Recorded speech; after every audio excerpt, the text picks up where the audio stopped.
এত সহজ না। আমি বাতাস, আমি কাদা, আমি আগুন।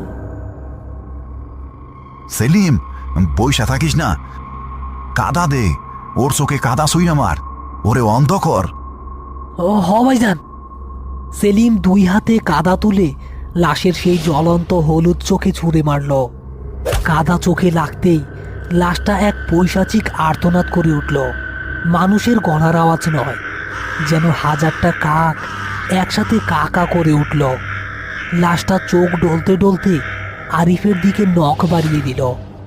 এই সুযোগ, গোরস্থানের গেট আর মাত্র 100 হাত দূরে। পবিত্র মাটিতে ঢুকলে ওর এই শয়তানি রূপ থাকবো না। ওরে হ্যাস রাইয়া হইলেও নিয়া যাইতে হইব। সেলিম, ও ঠ্যাং ধর। ঠ্যাং ধর্ম? ও যদি লাথি মারে? লাথি মারলেও ধরবি। ওরে এই বিলে ফালাইয়া গেলে ও সারা জীবন পিশাচ হইয়া গ্রামের মানুষ মারব।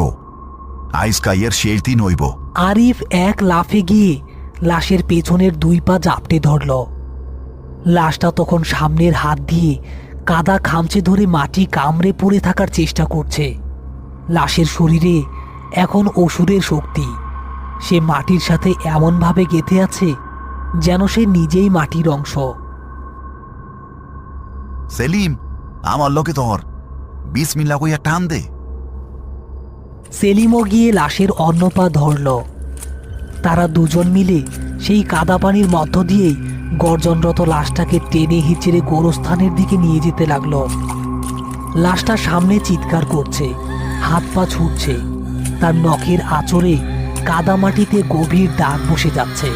বৃষ্টির তোর আরো বাড়ল, যেন প্রকৃতিও চায় না লাশটা গোরস্থানে পৌঁছা। স্যার, আমি যাব না, আমি গোরস্থানে যাব না। ওইখানে দম বন্ধ লাগে। আমি এই বিলের রাজা হব। আমি তোদের রক্ত দিয়া হোলি খেলবো।